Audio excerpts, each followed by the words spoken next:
नमस्कार, जय माता दी। उत्तर प्रदेश के अंबेडकर नगर से आप देख रहे हैं एवीएन न्यूज प्लस और आपके साथ मैं हूं ज्ञानेंद्र पांडे ज्ञानी। आज शारदीय नवरात्रि का दूसरा दिन है। शारदीय नवरात्रि में आप माता जी का दर्शन करने की अभिलाषा रखते हैं, इच्छा रखते हैं। पूजा पाठ अध्यात्म में सभी लोग पूरी तरह से रत रहते हैं। ऐसे में यदि परिवहन की सीधी सुविधा मिल जाए आपको और माता जी का दर्शन कम समय में और कम खर्चे में मिल जाए तो कितनी अच्छी बात होगी। अकबरपुर परिवहन निगम द्वारा अकबरपुर बस डिपो द्वारा एक फैसला लिया गया है कि शारदीय नवरात्रि के शुरुआत से ही अकबरपुर डिपो से सीधी बस सेवा विंध्याचल के लिए दी जाएगी। आज सुबह सुबह 7 बजे से इस बस का संचालन शुरू हुआ। उस दौरान ढेर सारे श्रद्धालु माता जी के भक्त जय माता दी का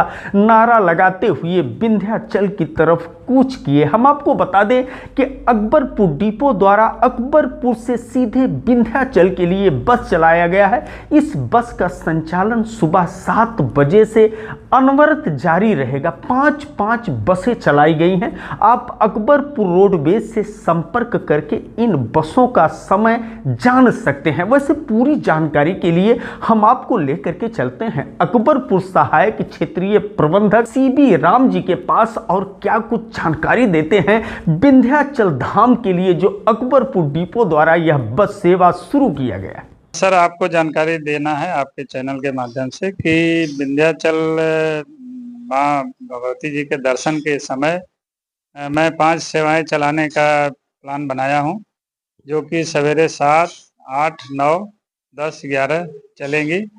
यात्री उपलब्ध होंगे तो और भी हम सेवाएं बढ़ा देंगे, और नहीं तो इतना मेरी प्लान है अभी तक। मेरे ख्याल से जो आपका पहला रोडवेज बस का संचालन होगा और यहाँ से जय घोष करते हुए आगे बढ़ेगा जय माता दी, तो अगर पहले रोडवेज बस पर बैठने का सौभाग्य किसी को मिलेगा तो मेरे ख्याल से अच्छा रहेगा। जी सर, बहुत अच्छा रहेगा। लोगों को माँ भगवती का दर्शन करने का अवसर मेरे द्वारा सुविधा उपलब्ध कराई जाएगी, और ये अवसर बहुत अच्छा लगेगा कि लोग यहाँ से प्रस्थान करेंगे और जाएंगे। पहले एआरएम सर, यहाँ अकबरपुर से जब लोग विंध्याचल के लिए जाते थे तो बाया बाया होकर के कई जगह उनको बसें बदलनी पड़ती थी। क्या स्थिति पहले थी? हाँ सर, इसमें यह है कि पहले यहाँ से जौनपुर जाते थे, जौनपुर के बाद लोग बदल के बस फिर विंध्याचल जाते थे।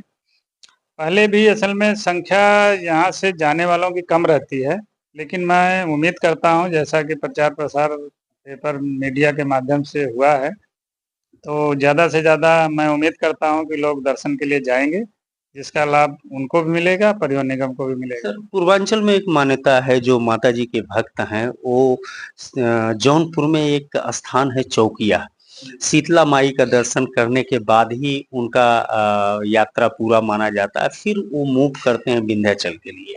तो जब आप सीधा संचालन कर रहे हैं यहाँ से विंध्याचल, तो कैसे उनको जौनपुर का लाभ मिलेगा? क्या ऐसी भी व्यवस्था है कि वो जौनपुर में उतर सकते हैं, 1 घंटा चौकिया में बिताने के बाद जब वो आएंगे जौनपुर रोडवेज पर तो वहाँ दूसरी बस उनको मिल जाएगी? जी, हाँ सर, ये है कि जौनपुर से चौकिया माता जी का दर्शन करने के लिए यदि उनको बस ड्रॉप करना है तो जौनपुर बस स्टेशन से हर आधे घंटे पर इस समय नवरात्र के समय में बसें उपलब्ध रहती है, तो उनको वो सुविधा बड़ी आसानी से वहाँ मिल जाएगा। बस स्टेशन पहुँचेंगे तो बसें मिल जाएंगी।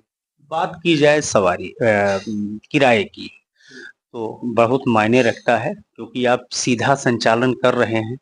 तो कितना लगभग जो दर्शनार्थी होंगे उनको पर पैसेंजर पे करना पड़ेगा? हाँ सर, यहाँ से जौनपुर का 121 रुपया किराया है, और पूरा यहाँ से विंध्याचल का 247 है।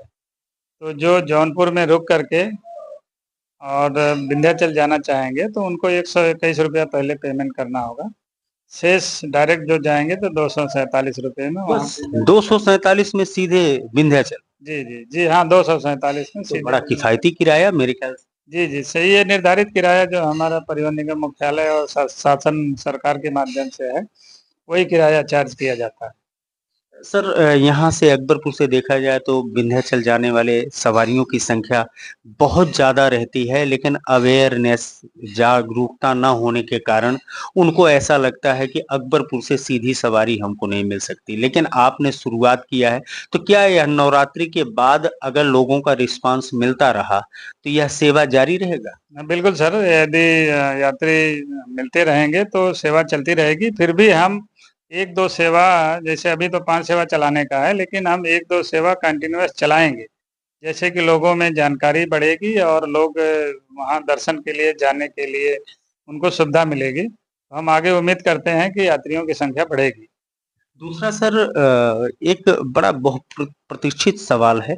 जनवरी में एक सुगबुगाहट शुरू हुआ था अकबरपुर डिपो का नाम श्रवण क्षेत्र धाम करने का, और एवीएन न्यूज़ प्लस ने उस चीज़ की जानकारी अपने सारे व्यूअर्स को दिया था। तो कहाँ तक वह पहुँचा हुआ है मामला, श्रवण धाम अकबरपुर का नाम हो जाए?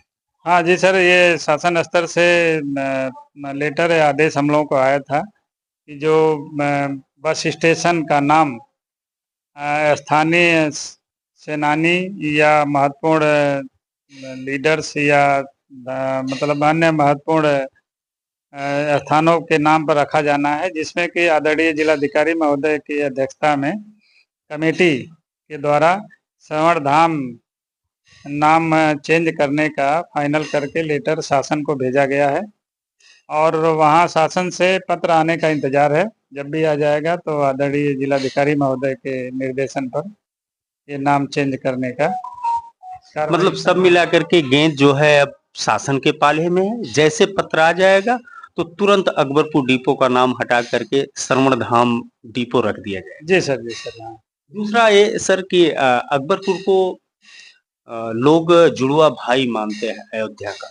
अयोध्या में इतनी तेजी से विकास हो रहा है पर्यटन का, और आध्यात्मिक नगरी होने के कारण पूरी दुनिया के लोग वहां पर आ रहे हैं। तो क्या इसका असर अकबरपुर डिपो पर अगर इकोनॉमिकल देखा जाए, आर्थिक रूप से देखा जाए, अर्निंग के मायने में देखा जाए, तो कुछ असर दिखता है? हाँ सर, ये असर है। अयोध्या धाम में प्रभु श्री राम जी के दर्शन के लिए लोगों का आना जाना बढ़ा है, जिसका असर ये है कि हमारे रोडवेज की इनकम में भी बढ़ोतरी हुई है और आगे भी हम उम्मीद करते हैं कि आगे भी जैसे कि बढ़ रहा है दर्शनार्थियों की बढ़ोतरी, तो आगे भी इनकम में वृद्धि होगी। दूसरा एक बार फिर उसी सवाल पर लौटेंगे कि नवरात्रि का पर्व चल रहा है, आप 5-5 बसों का संचालन अकबरपुर से सीधे विंध्याचल के लिए कर रहे हैं। क्या कुछ अपील करना चाहेंगे जो अकबरपुर के डिपो से जुड़े हुए लोग हैं, मतलब दर्शनार्थी जो विंध्याचल जाना चाहते हैं, जिले के लोग हैं, जितने व्यूअर्स हमारे आस-पास के भी जनपदों के देख रहे हैं जो अकबरपुर से होकर के गुजरते हैं, क्या कुछ कहना चाहेंगे? हाँ जी सर, मैं आपके चैनल के माध्यम से जनपद अम्बेडकर नगर वासियों से अनुरोध करता हूँ, अपील करता हूँ कि दर्शन के लिए, माँ भगवती का दर्शन के लिए जो भी जाना चाहेंगे, उनके लिए हम बस सेवा उपलब्ध कराने के लिए अभी भी तैयार हैं और आगे ये नवरात्रि के बाद भी हम जो है बस सेवा उपलब्ध कराएंगे। जी हाँ, ये हैं एआरएम अकबरपुर सीवी राम जी, और इन्होंने आपसे अपील किया है कि आप बढ़ चढ़ करके माई का दर्शन करने के लिए यहाँ रोडवेज कैंपस में पहुंचे, और यहाँ पर बस इंतजार करेगी। आप पहले बस के पैसेंजर बने तो आपको उसका लाभ कुछ ज्यादा ही एंजॉय करने को मिलेगा। और जय माता दी जय घोष के साथ कल सुबह 7 बजे से अकबरपुर डिपो से विंध्याचल के लिए बस रवाना होगी, और हर 1-2 घंटे के बाद बस जैसे ही फुल होगी, सवारियां पर्याप्त होंगी, वैसे विंध्याचल के लिए कूच करेगी। तो आप पहला यात्री बनिए, आगे बैठिए और जय माता दी बोलते हुए विंध्याचल की तरफ रवाना होइए और दर्शन करिए माता जी का। बहुत बहुत धन्यवाद आपको। धन्यवाद सर, धन्यवाद।